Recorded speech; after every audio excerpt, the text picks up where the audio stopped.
It's been about 6 weeks since I've last changed the color on my delicious dogs, and that has got to change. As you can see, there's a lot of dead skin buildup in my cuticle area, and the polish has really grown out. So let's get right into it and let's do an at-home pedicure together. Today I'm going to be using Japanese potted gel. However, you don't have to use potted gel, it could just be from the bottle, and don't forget your light.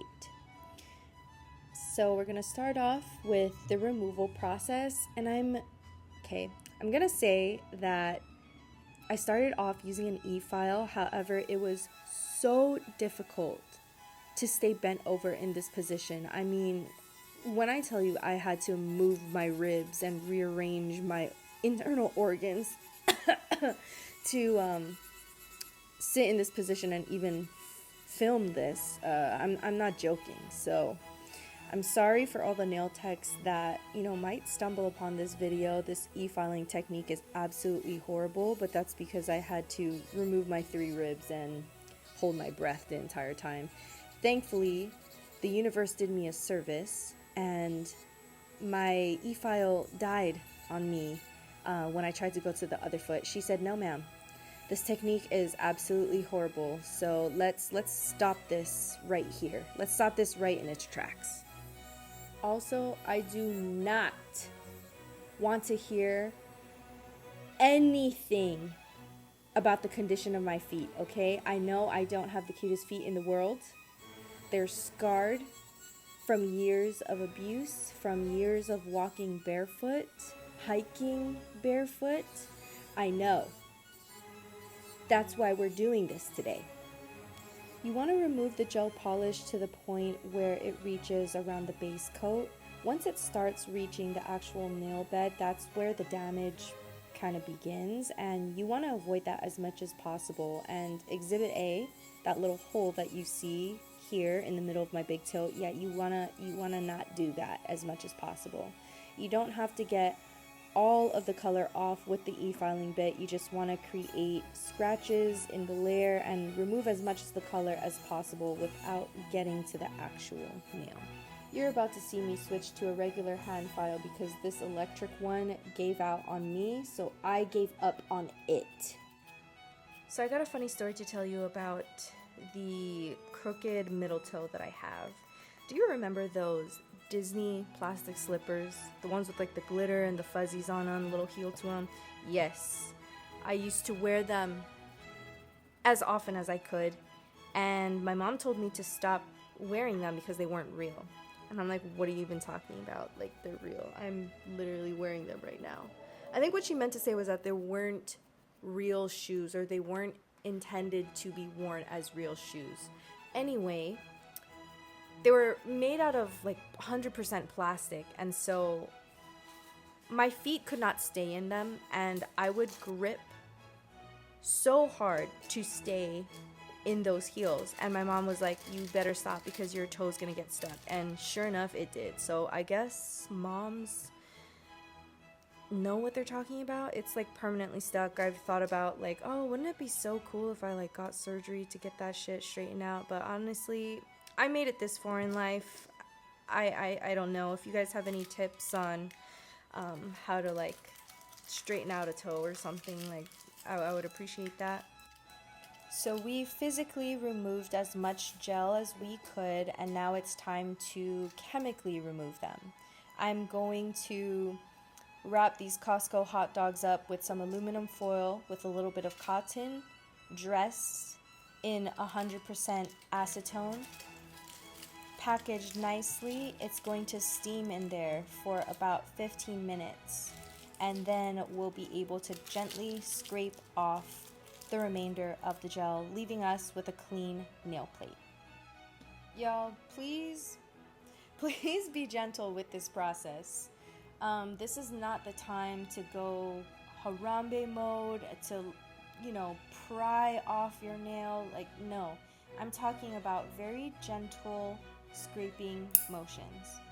I personally like my toenails really short, and my nail beds don't support long toenails, so I'm just trimming them as short as I possibly can with a regular nail cutter and then cleaning them up with nippers.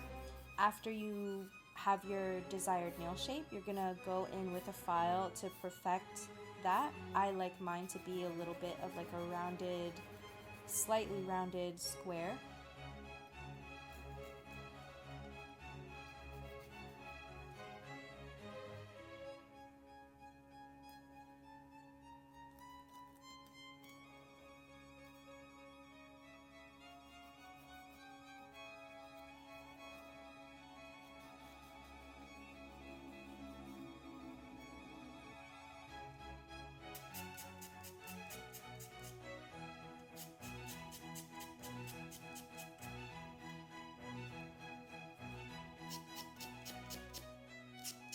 Moving on to the cuticle removal process, we are going to gently remove the dead skin off of the nail plate so that we can prepare it for the gel application.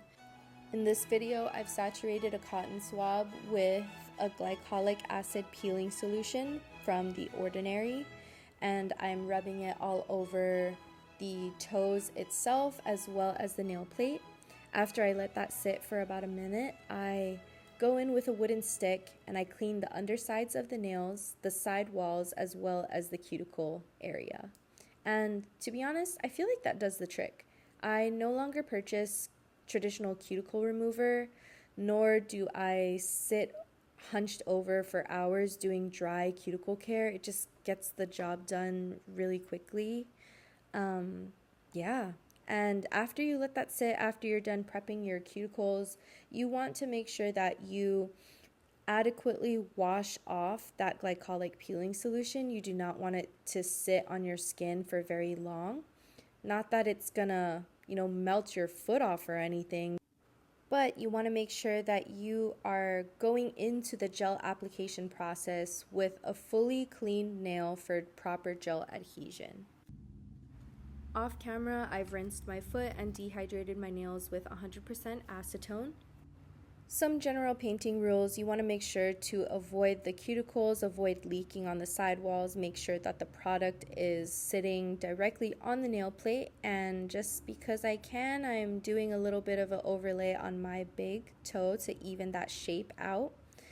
And once the base coat has cured, we're going to then move on to the base color, which is going to be this like milky nude situation.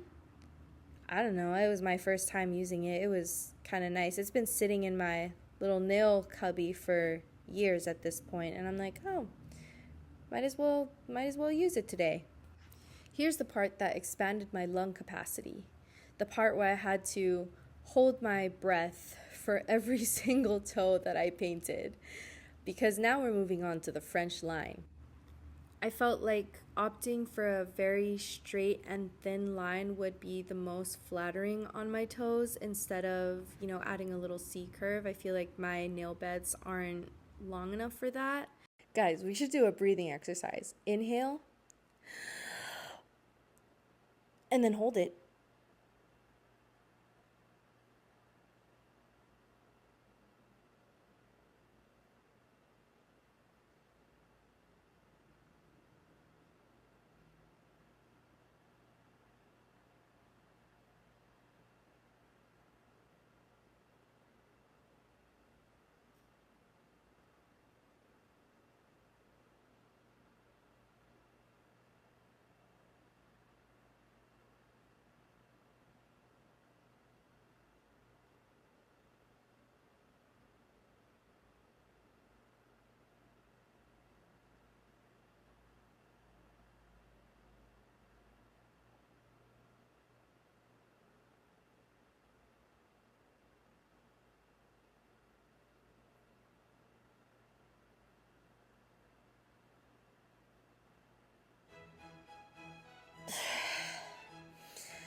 Holy shit.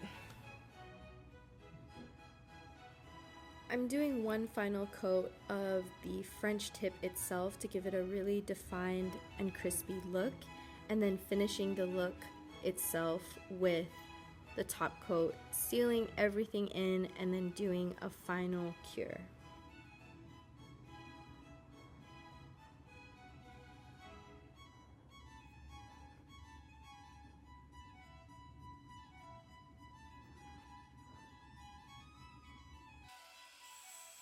Okay, so we got the cute toes, but what about the soles of the feet?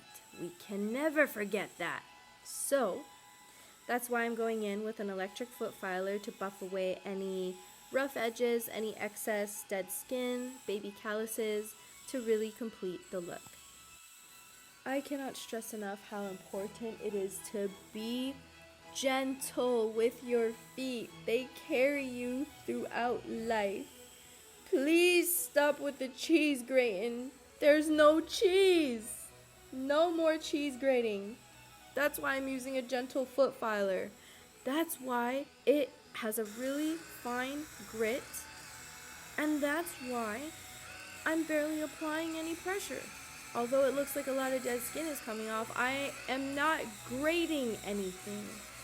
Not only is it illegal in some places, we just don't want to harass our feet like that anymore. Anyway, I'm finishing off with rinsing my foot and applying some foot lotion. And da da da da da. Here's the final product. Here's the final product. Hope you enjoyed this video. Let me know if you want to see more at-home beauty treatments.